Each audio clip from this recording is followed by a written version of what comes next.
নির্বাচনের বাকি এখনো 6 দফা, আর তাই জোর প্রচার চালাচ্ছেন ডান বাম সব প্রার্থীরা। উত্তর থেকে দক্ষিণ প্রখর রোদ মাথায় নিয়ে চলছে জোর কদমে প্রচার। তাপমাত্রা 40 ডিগ্রি পার, কিন্তু তাতে কি সূর্যের চোখ রাঙানি উপেক্ষা করে কোমর বেঁধে প্রচার ময়দানে নেমে পড়েছেন প্রার্থীরা। 26শে এপ্রিল বালুরঘাট লোকসভা কেন্দ্রে নির্বাচন।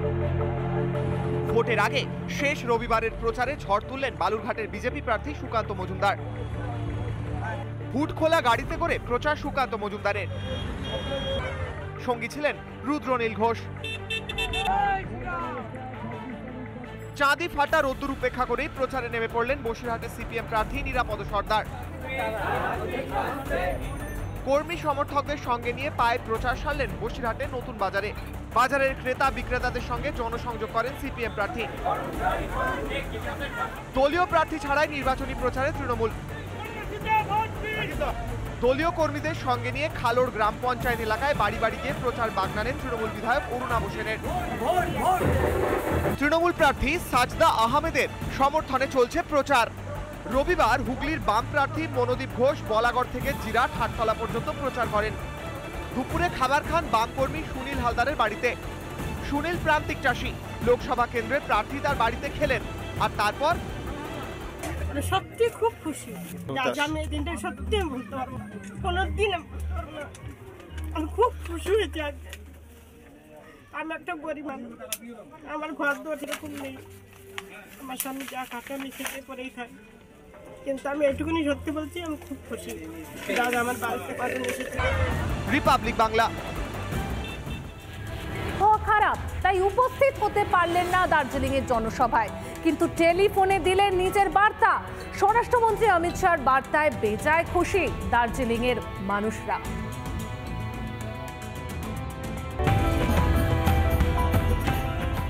সকাল থেকেই ছিল সাজো সাজো রব। দার্জিলিং এ নির্বাচনী সভা করতে আসার কথা ছিল স্বরাষ্ট্রমন্ত্রী অমিত শাহের, কিন্তু বাদ সাধল খারাপ আবহাওয়া।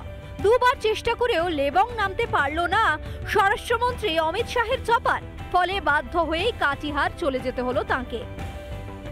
তবে এদিন সভায় না উপস্থিত হতে পেরেও দার্জিলিং এর বিজেপি প্রার্থী রাজু বিস্তার ফোনে বার্তা দেন তিনি।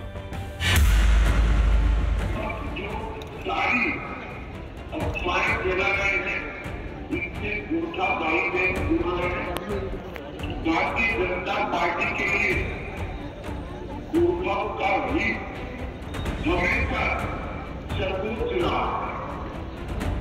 मैं मानता हूं कि इस देश के लिए गोरखा ने जितना बलिदान दिया है शायद ही किसी और ने दिया होगा, और मैं ये बात अपने गोरखा परिवारों से कहना चाहता हूं कि आपके न्याय की लड़ाई में हम आपके साथ हैं।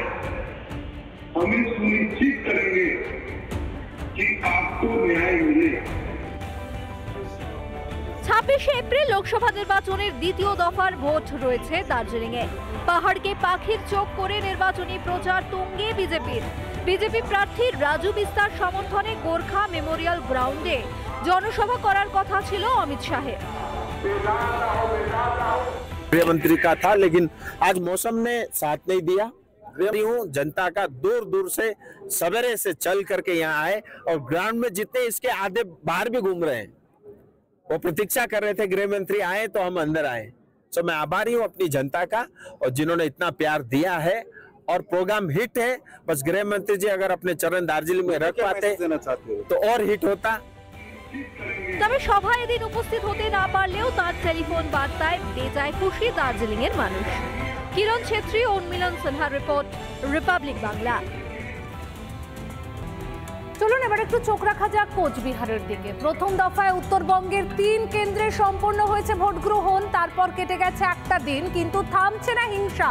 ফের বিজেপি নেতাকে বেধড়ক মারধরের অভিযোগ উঠল সেই কোচবিহারে।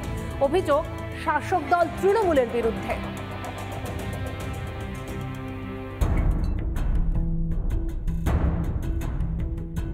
প্রথম দফার ভোট হয়ে গেছে। ভোট হয়েছে কোচবিহার, জলপাইগুড়ি, আলিপুরদুয়ারে, কিন্তু কোচবিহার সেই অশান্তিতেই। ডাওয়াগুড়ি এলাকায় বিজেপি নেতাকে বেধড়ক মারধরের অভিযোগ তৃণমূল নেতৃত্বের বিরুদ্ধে। আমার বাবা বাজারে গেছে, বাজার থেকে তৃণমূলের কর্মীরা সব টেনে নিয়ে মারধর করেছে, মারধর করে রাস্তায় ফেলে রেখেছিল। আর বাজারে সব লাইট অফ করা ছিল। আমি গিয়ে দেখি বাবা রাস্তায় পড়ে আছে।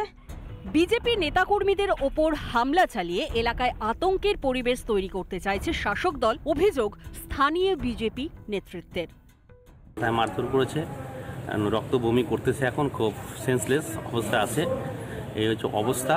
এরা সারা ডাওয়াগুড়ি অঞ্চলে একটা সন্ত্রাসের বাতাবরণ তৈরি করছে, প্রত্যেক জায়গায় এরকম গিয়ে থ্রেট দিচ্ছে। এরকম করছে রঞ্জিত পাল আমাদের কর্মী, তার দোকান ভাঙচুর করছে, এরকম তাণ্ডব চালাচ্ছে। অভিযোগ অস্বীকার করেছে তৃণমূল। বিজেপির গোষ্ঠীদ্বন্দ্বের জেরে এই মারধর বলে দাবি স্থানীয় তৃণমূল নেতৃত্বের। ভোটের দিন রাত্রিবেলা আমাদের এক পঞ্চায়েত সদস্য, সে যখন বুথ কেন্দ্র থেকে বাড়ি ফিরছিল, অতর্কিতে তার উপর হামলা চালায়। সে মৃত্যুর সঙ্গে পাঞ্জা লড়ছে কোচবিহার একটি বেসরকারি হাসপাতাল। এবং সেই ঘটনাকে ধামাচাপা দেওয়ার জন্য বিজেপি নিজেরাই নিজেদের বাড়ির সামনে বোমা রেখে তৃণমূল কংগ্রেসের উপর দায় চাপানোর চেষ্টা করছে। কখনো বিজেপি কর্মী তো কখনো তৃণমূল কর্মী। ভোট মিটে গেলেও কেন থামছে না অশান্তি? কোচবিহার থেকে কিংশুক দত্তের রিপোর্ট, রিপাবলিক বাংলা।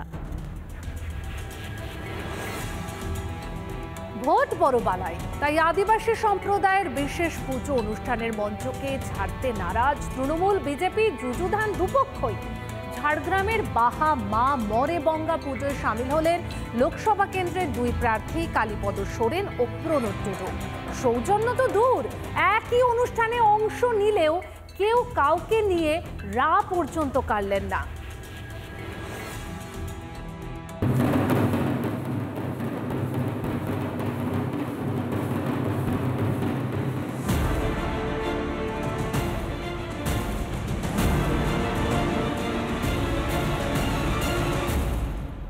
পঁচিশে মে ষষ্ঠ দফা ঝাড়গ্রামে নির্বাচন, জোর প্রচার চালাচ্ছে বিজেপি তৃণমূল।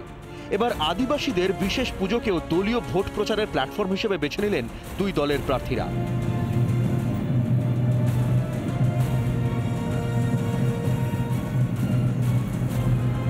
আদিবাসী সংস্কৃতির ওপর লেখালেখি করেই একাধিক পুরস্কার পেয়েছেন, তাই আদিবাসী সংস্কৃতিকে তুলে ধরতেই তার অংশগ্রহণ, জানালেন তৃণমূল প্রার্থী।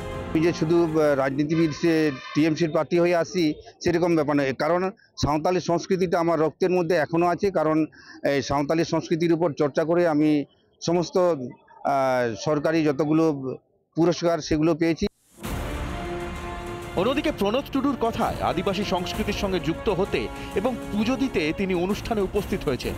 আজকে কি অনুষ্ঠান ছিল যেখানে আপনি যোগ দিয়েছেন? আজকে এই ঝাড়গ্রামে আমরা রবীন্দ্র পার্কে এসেছি, এখানে মা মরে আমাদের আদিবাসী সাঁওতালদের মা মরে পুজো অনুষ্ঠান আছে, সেই অনুষ্ঠানে আমরা এসেছি। দুজনেই আদিবাসী সম্প্রদায়ের প্রতিনিধি হলেও বর্তমানে প্রতিপক্ষ, তাই সৌজন্যের বদলে একে অপরের থেকে মুখ ফিরিয়ে রইলেন যুযুধান দুই প্রার্থী। বিরোধী প্রার্থীর সাথে কোনোভাবে যোগাযোগ হয়েছে, দেখা হয়েছে, কথা হয়েছে? না, সেরকম ধরনের দেখা হয়নি, কারণ আরে এখানে তো যে কেউ আসতেই পারি, কারণ এটা একটা তো আমাদের সামাজিক অনুষ্ঠান। শাসক দলের প্রার্থীর সাথে কোনোভাবে কথোপকথন, কোনো কথা? না, সেইভাবে কথা হয়নি, সেভাবে আমরা এসছি, সবাই এসছি, এবার সেভাবে আমার ওনার সঙ্গে কথা হয়নি সেভাবে। নির্বাচন পর্বে ঝাড়গ্রামের আদিবাসীদের পুজো ভোট পুজোর অঙ্গ হয়ে উঠল। ঝাড়গ্রাম থেকে রবীন্দ্রনাথ মাইতির রিপোর্ট, রিপাবলিক বাংলা।